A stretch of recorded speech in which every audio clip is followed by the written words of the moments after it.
নবীর একজন সাহাবীর নাম ছিলেন হযরত বারা রাদিয়াল্লাহু তাআলা আনহু। আমার নবীর দরবারে একদিন তার ছোট একটা বালক সন্তান নিয়ে উপস্থিত হয়ে গেল।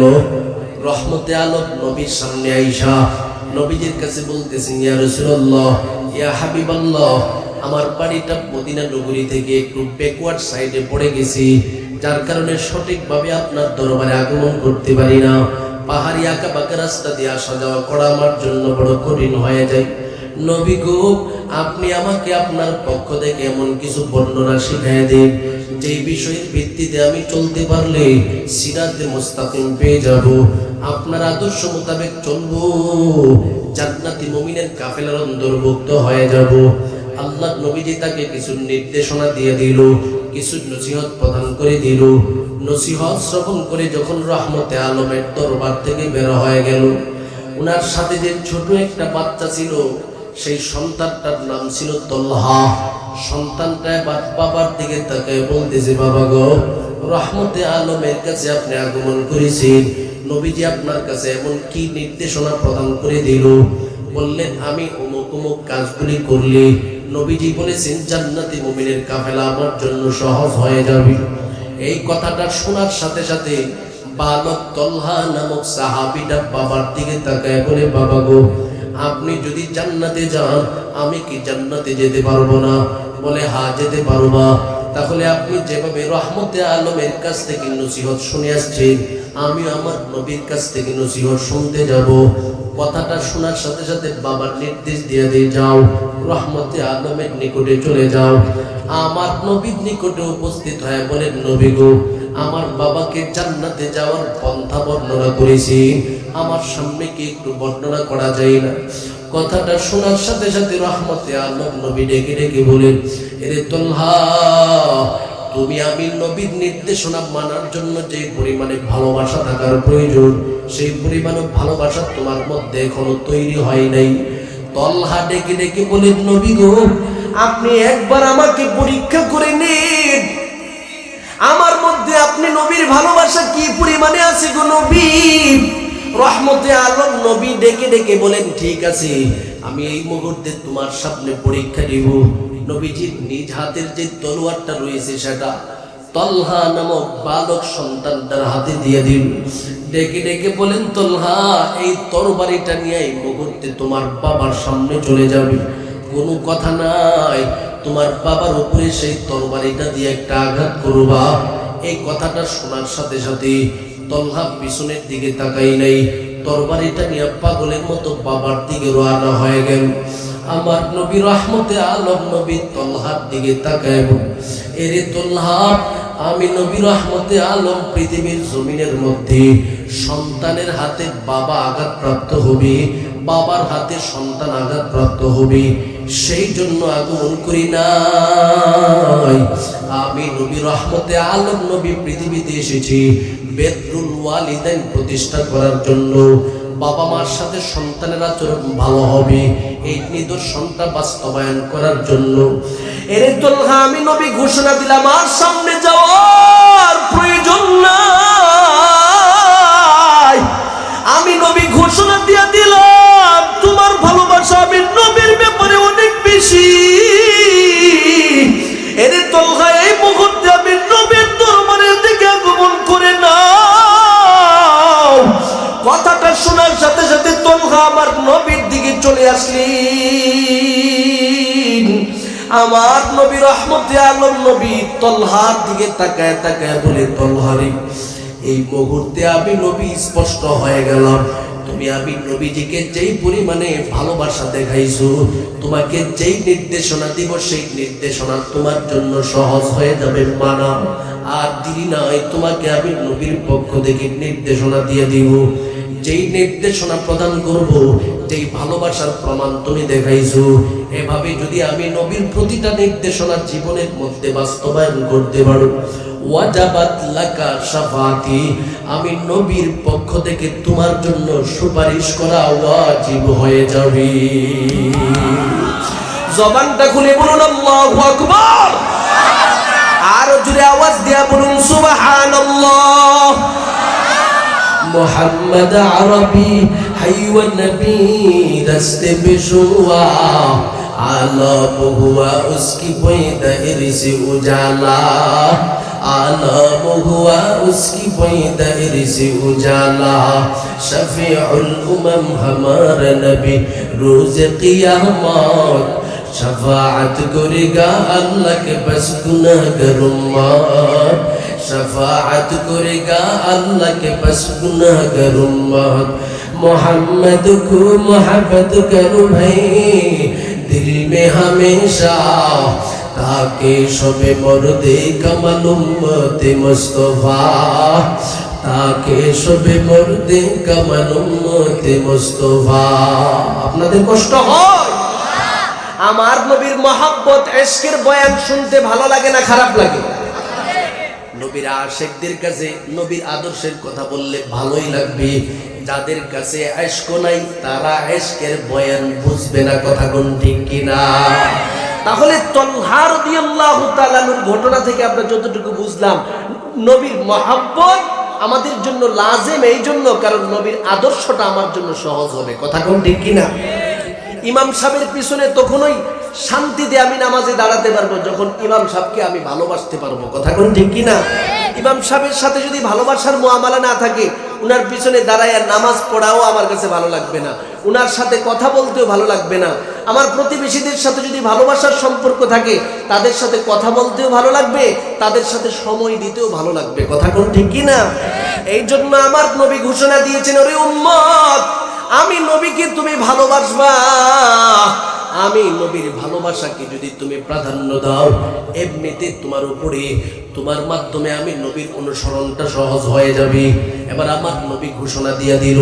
কেমনে আমি নবীজিকে তুমি ভালোবাসবা আমি নবী তো তোমার কাছ থেকে হাজার হাজার মাইল দূরে ওই মদিনা ওই বাংলাদেশ সেখান থেকে আমি নবীজিকে তুমি কিভাবে ভালোবাসবা সাহাবায়ে কেরামরা আমি নবীর প্রতিটা মুহূর্তে সময়ে আমি নবীর কাছে ছিল তারা আমি নবীর সাথে ভালোবাসা দেখাইতে পারছি তোমরা কেমনে দেখাইবা আমি নবীজি ঘোষণা দিয়ে দিলাম ক্বালা রাসূলুল্লাহ সাল্লাল্লাহু আলাইহি ওয়াসাল্লাম মান আহাব্বা সুন্নতি ফাকাদ আহাব্বানি ওয়া মান আহাব্বানি কানা মাই ফিল জান্নাহ আমার নবী ঘোষণা দিয়া দেই মুমিন রে তোমার জীবনের মধ্যে যদি আমি নবীর ভালোবাসা ঢোকাতে যাও আমি নবীজি তোমাদের জন্য সুন্দর একটা নিয়ম রেখে দিয়ে গেলাম সুন্নতি আমি নবীর সুন্নতকে রেখে দিয়ে গেলাম তোমার ব্যক্তিগত জীবনে আমি নবীর সুন্নতকে ঢোকাও তোমার ফ্যামিলিগত জীবনে আমি নবীর সুন্নত ঢোকাও তোমার সামাজিক জীবনে আমি নবীর সুন্নত ঢোকাও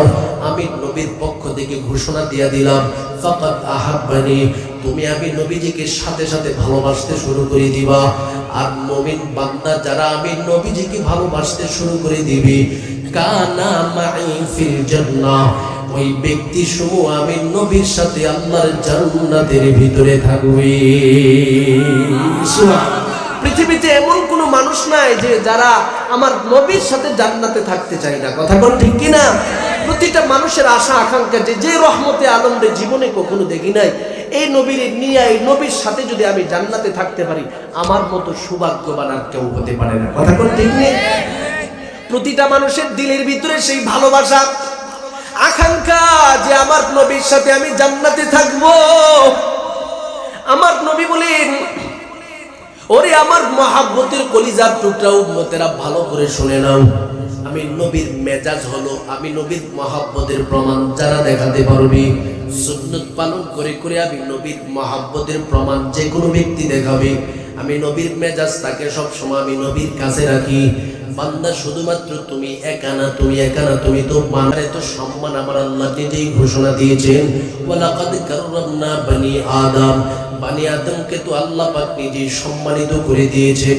আমি তো তাদের সম্মানার্থে আমি নবীর কাছে তো রাখবো আমি অন্যান্য যত মাখলুকাতরা আমি নবীর ভালোবাসার প্রমাণ দিয়েছে তাদেরকেও সব সময় আমি নবীর কাছে রাখার ব্যবস্থা করেছি সুবহানাল্লাহ আল্লাহর নবীজি যখন মক্কা থেকে মদিনাতে যায় সেখানের মধ্যে মুসলমানের সংখ্যা সূচনায় বেশি ছিল না কম ছিল আপনাদের কষ্ট হচ্ছে একটু হানা বলবেন তাহলে বুঝতে পারবো যে আপনারা আমার কথাটা বুঝতে পারতেছেন তা আল্লাহর নবী রহমতে আলম যখন মক্কা থেকে মদিনাতে গেলেন, সেখানে মুসলমান স্বল্প পরিমাণে, তাদেরকে নিয়ে এত সুন্দর স্টেজও ছিল না, মসজিদের মধ্যে যে এত বড় মিম্বর দেখা যায় এত বড় মিম্বরও ছিল না, ছোটখাটো একটা জায়গা। সেখানের মধ্যে একটা খেজুর গাছ ছিল, খেজুর গাছের গুড়ার মধ্যে বসে বসে আল্লাহ নবীজি বয়ান করে হঠাৎ করে একদিন সাহাবায়ে কেরামরা বললেন, নবী গো, আপনি যদি একটু নির্দেশ প্রদান করেন তাহলে নবীর নির্দেশের উপর ভিত্তি করে একটা খেজুর গাছ বাদ দিয়া আমরা সুন্দর মনোরম পরিবেশযুক্ত একটা জায়গার ব্যবস্থা করব, সেই জায়গার মধ্যে একটা মিম্বর রাখবো, সেখানে বসে বসে আপনি আমাদের সামনে বয়ান করবেন। আল্লাহ নবীজি নির্দেশ দিলেন, ঠিক আছে, এই মুহূর্তে অনুমতি দিয়ে দিলাম, কাজ করো। সাহাবায়ে কেরামরা সকলে কাজ পরিচালনা করতেছে, গোলাম প্রতিটা মুহূর্ত পার হইতেছে। আল্লাহ নবীজি আবার মিম্বরের মধ্যে বসে পড়লেন, সাহাবায়ে কেরামের সামনে একের পর এক বয়ানের পরে বয়ান করতেছেন। হঠাৎ করে রহমতে আলম নবী তাকায় দেখ, কোথায় থেকে যেন একটা উটের মতো ফোফায় কান্নার শব্দ শোনা যায়। আমার নবীজি কান্নার শব্দটা শোনার সাথে সাথে চোখের পানিগুলো টপ টপ করে ছেড়ে দেয়। ওরে সাহাবায়ে কেরামরা কোথায় থেকে যেন একটা কান্নার শব্দ শুনতে পাইতেছে। নবী আমার মিম্বর থেকে উঠিয়া তাকায় দেখে আগে যেই খেজুর গাছের পাশে বসে বসে আল্লাহ নবীজি খুতবা প্রদান করতে, এই খেজুর গাছ থেকে কান্নার শব্দ শোনা যায়। রহমতে আলম নবী আবার এই খেজুর গাছটার সামনে দাঁড়ায় গেল, ডেকে বলেন, এই খেজুর গাছ, ব্যাপারটা কি, তুমি কেন এইভাবে ফোফায় কান্না করতেছো? রহমতে আলমের ডাকের আওয়াজটা শোনার সাথে সাথে খেজুর গাছ সহ্য করতে পারে না। আমার রবের দরবারে আবেদন করে বলেন, আল্লাহ, রহমতে আলম আমার সামনে দাঁড়ায় আমাকে ডাকতেছে, আমি কেন কান্দি? ওরে মালিক, একটু আমার জবানটাকে খুলিয়া দিন, আমি আমার নবীর সামনে দাঁড়াবো, আমি কেন কান্না করি সেই কান্নার আলামতটা বলবো। আল্লাহর নবীর সামনে আবার খেজুর গাছের জবান খুলে যায়, খেজুর গাছটা আবার রহমতে আলমের সামনে কাঁদতে শুরু করে দেয়। ডেকে বলেন, নবী গো, কতটা দিন হয়ে গেল আপনি নবী, রহমতে আলম নবী, আপনার মহাব্বত পূর্ণ সেই শরীর মুবারক আমার সাথে স্পর্শ করার না গুলো, কতদিন হয়ে গেল আপনি নবীর স্পর্শ আমি পাই না, আপনার সাহাবত থেকে আমি বঞ্চিত হয়ে গেল। এতটা দিন পর্যন্ত সাহাবীরা আপনি নবীর বরকতপূর্ণ জবানের কথা শুনেছি, আমি খেজুর গাছ আপনি নবীর বরকতপূর্ণ জবানের কথা শুনেছি। ওগো নবী, আপনি আমার গোড়ায় বসে বসে বক্তব্য দিয়েছেন, আপনার সহবত পেয়েছি, আপনাকে হারার বেদনা সহ্য করতে না পারিয়া এইভাবে ফুফায় কান্না করতেছি। ওরে আল্লাহর বান্দা, আমার নবী তো এমন একজন নবী, যদি কেউ আমার নবীর সামনে ভালোবাসার কোনো প্রমাণ দেখায় দেয়, তার জন্য আমার নবী বড় পাগল হয়ে যায়। খেজুর গাছের এই কান্নার শব্দ শুনে আমার নবী সহ্য করতে পারে নাই রে গোলাম। রহমতে আলম নবী খেজুর গাছটাকে, ছোট বাচ্চাকে যেভাবে বাপ মা কুলে নেয় আদর করে বুকে নাই, বাপ মা ছোট একটা বাচ্চাকে বাবা বলে মা বলার সাথে সাথে যেভাবে একটা চুমু খায় আদর দেয়, আমার নবীজি ওই সেই খেজুর গাছটাকে বুকের মধ্যে জড়ায় ধরল রে গোলাম। আমার নবীজি খেজুর গাছটার শরীরের মধ্যে হাত বুলায় আর আমার নবী তাকে চুমু খায়। ডেকে বলেন, এর খেজুর গাছ, তোমার মধ্যে আমি নবীর ব্যাপারে এত বেশি ভালোবাসা শুনিয়া নাও, আজ থেকে তুমি আমি নবীর কাছ থেকে দূরে থাকবে না। আমি রহমতে আলমের পক্ষ থেকে স্পষ্ট ভাষায় ঘোষণা প্রদান করে দিলাম, এখন থেকে তুমি আমি নবী রহমতে আলম নবী যেখানে বয়ান করি, যেখানে খুতবা দিই, সেই বয়ানের জায়গার কাছাকাছি বসবাস করবা। সুবহানাল্লাহ বলে জবানটা খুলে আওয়াজ দিয়া বলুন সুবহানাল্লাহ। পিছনের ভাইয়েরা একটু জোরে বলুন আল্লাহু আকবার, আরো জোরে বলুন আল্লাহু আকবার।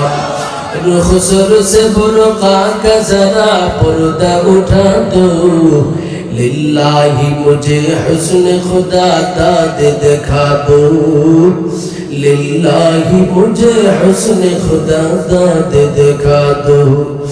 मैं दूर हूँ मजबूर हूँ ऐ सय्यद आलम, दीदार दिखाते नहीं आवाज सुना दो, दीदार दिखाते नहीं आवाज सुना दो। है मीम में महबूब ये मतलब का इशारा, फिर क्यों न हूँ महबूब खुदा नाम मोहम्मद, फिर क्यों न हूँ महबूब खुदा नाम मोहम्मद। ও ধামরা এলাকার আল্লাহর মহব্বতের বান্দারা, মনোযোগের সাথে কথাটা শুনিয়ে নিন। আমার নবী রহমতে আলম এই দৃশ্যটা দিয়া বুঝাই দিতে চাই। ওরে আমার মহব্বতের কলিজার টুকরা উম্মতেরা শুনে নাও, একটা গাছ যদি আমি নবীর সামনে ভালোবাসার প্রমাণ দেখাতে পারি, তাকে যদি আমি নবীর গাছের জায়গাটার ব্যবস্থা করে দিতে পারি, তুমি তো গাছ না, তুমি তো সাধারণ কোনো মাখলুকাত না, তোমাকে তো আমার রবের পক্ষ থেকে আশরাফুল মাখলুকাত হিসাবে প্রেরণ করেছি, তোমাকে পৃথিবীতে প্রেরণ করিয়া সর্বোচ্চ সম্মান দান করেছি।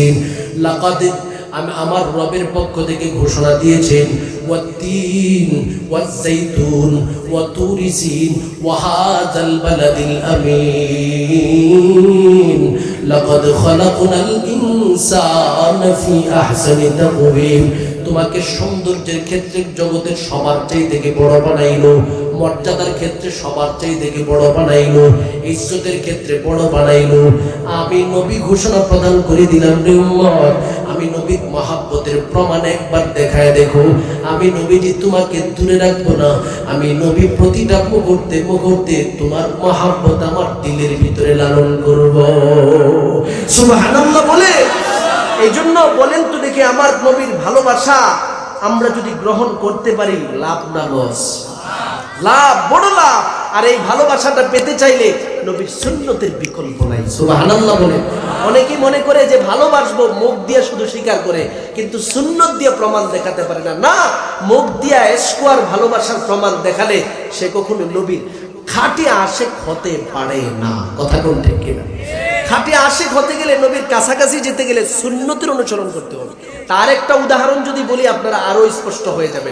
আমরা যে মাদ্রাসার মাহফিলে আসছি, এই মাদ্রাসার যে প্রতিষ্ঠাতা, যিনি প্রতিষ্ঠা করেছেন, যেই বড় মাদ্রাসার অনুসরণ করে মাদ্রাসাটাকে প্রতিষ্ঠা করেছেন, এই বড় মাদ্রাসার নাম হলো ভারতের দারুল উলুম দেওবন্দ মাদ্রাসা।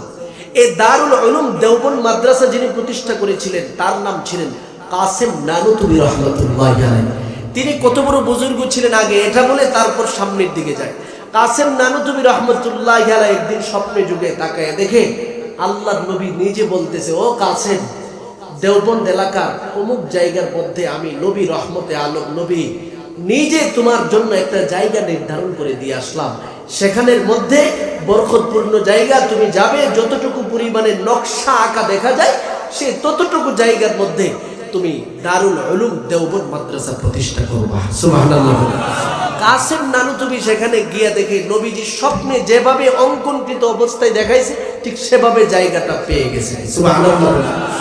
এমন একজন বুজুর্গ, তিনি তার ব্যাপারে একজন আল্লাহর ওলি স্বপ্নে যুগে দেখতেছে যে আল্লাহর নবীজি এক সম্মেলন ডাক দিছে।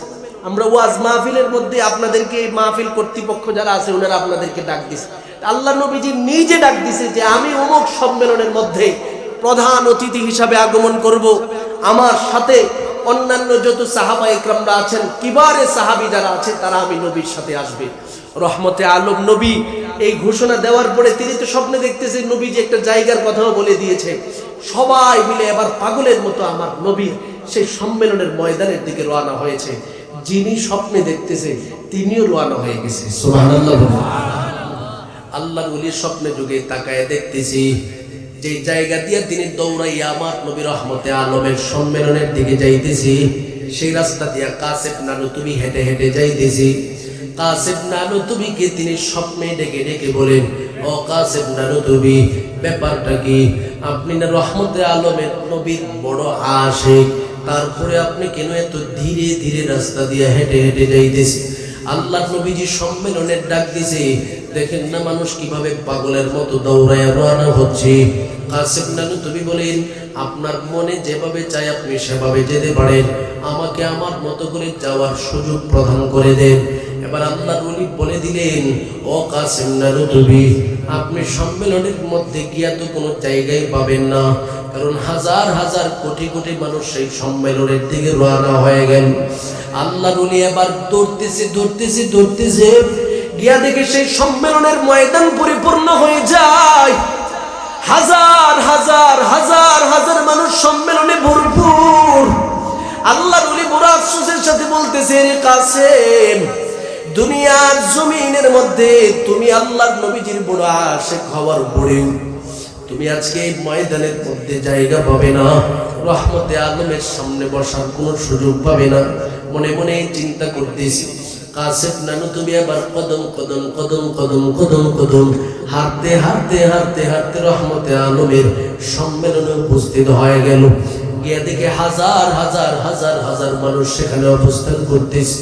কাসেম নানুতুবি কোনো মতে সম্মেলনে উপস্থিত হওয়ার পর আল্লাহর ওলি স্বপ্নে যুগে দেখতেছে নবীজি কার জন্য যেন বারবার অপেক্ষা করতেছি, কাকে যেন নবীজি তালাশ করতেছি। হঠাৎ করে তাকায় দেখে সম্মেলনের ভিতরে একটা চিবার মধ্যে কাসেম নানুতুবি এখানে অবস্থান করতেছে। আমার নবীজি দূর থেকে ডেকে ডেকে বলেন, রে কাসেম, আমি রহমতে আলম জানি, ভারতবর্ষের মধ্যে তুমি আমি নবীর বড় আশিক, এরপরেও তুমি সম্মেলনের সামনের সারির মধ্যে বসার সুযোগ পাও নাই। অন্যান্য মানুষেরা সম্মেলনের সামনের মধ্যে চলে আসো। কাসেম রে, ব্যাপারটা কি? তুমি এত পিছনে পড়ে গেলা কেন? কাসেম নানুতুবি আবার আমার নবী রহমতে আলমের সামনে উপস্থিত হইয়া চোখের পানিগুলো টপ টপ করে ছেড়ে দিয়া কাঁদতে শুরু করে দেয়। নবী গো, সবাইকে আমি দেখেছি পাগলের মতো দৌড়ায় আপনার দরবারে আগমন করিস, কিন্তু আমি সেইভাবে দৌড়ায় আগমন করতে পারি নাই। কেন আগমন করতে পারো নাই? ও নবী, এই জন্য আগমন করতে পারি নাই কারণ আপনি নবীজি হাদিস শরীফের মধ্যে ঘোষণা দিয়েছেন, আমি নবীর সুন্নতের পন্থা হলো রাস্তা দিয়ে যখন চলবি মুমিন বান্দার ডান পাশটাকে সবসময় প্রাধান্য দিবি। ও নবী, আপনি আমার মালিকের পক্ষ থেকে আয়াত অবতরণ করে জানায় দিছি, আমার মহাব্বতের যত উম্মতেরা থাকবে, যারা আল্লাহর খাটিয়া আবেদ বান্দা হতে চায়, তাদের গুণ হবে ওয়া ইবাদুর রাহমানিল্লাযীনা ইয়ামশুনা আলাল আরদি হাওনা। মুমিন বান্দারা জমিনের মধ্যে অত্যন্ত নতজানু হয়ে বিনয়ের সাথে ধীরে ধীরে ধীরে ধীরে হাঁটবে। কখনো অহংকারে বশীভূত হয়ে তারা হাঁটবে না, পাগলের মতো হাঁটবে না।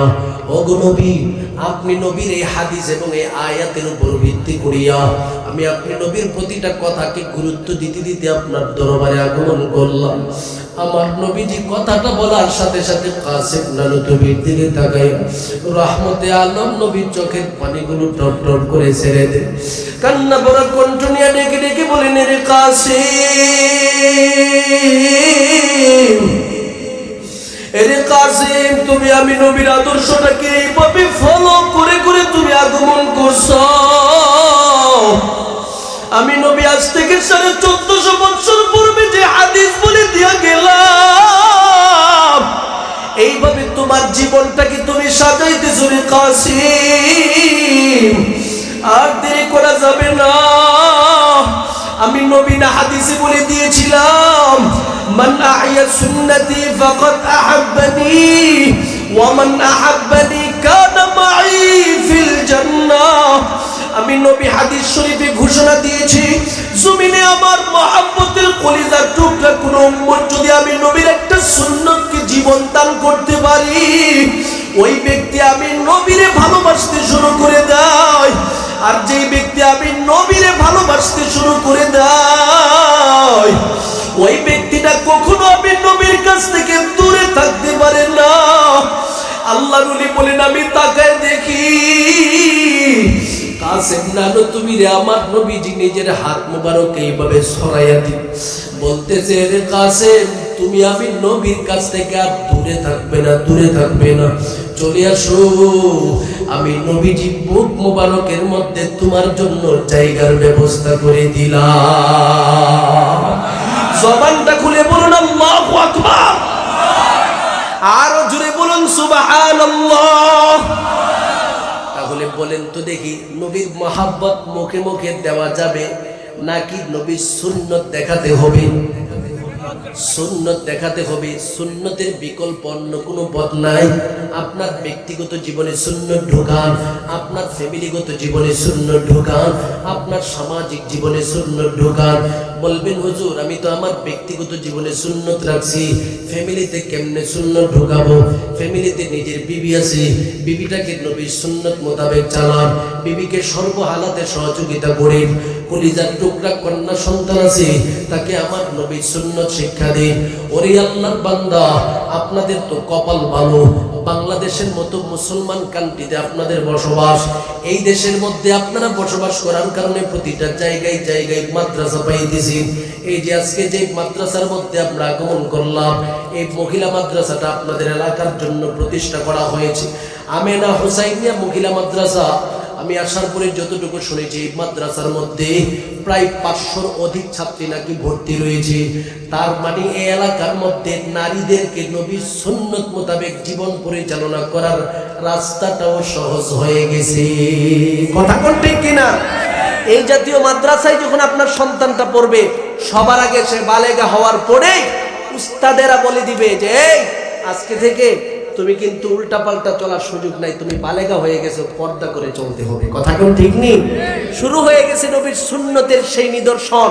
এই মেয়েটা যখন বাড়িতে যাবে, এবার সে পর্দা করে যাবে। বাড়িতে যাওয়ার পরে নামাজ পড়বে, রোজা রাখবে, ইবাদত করবে, জিকির আজগার করবে। আগে নিজের মাটা পর্দা করতো না, এবার মা চিন্তা করে যে আমার মেয়েটা পর্দা করতেছে আর আমি মা বেপর্দায় থাকবো, এটা কখনো হতে পারে না। কথা কোন ঠিক কিনা? এই মাদ্রাসা সমূহের মাধ্যমে একটা পরিপূর্ণ ফ্যামিলি নবীর সুন্নত ওয়ালাতে রূপান্তরিত হয়ে যায়। সুবহানাল্লাহ।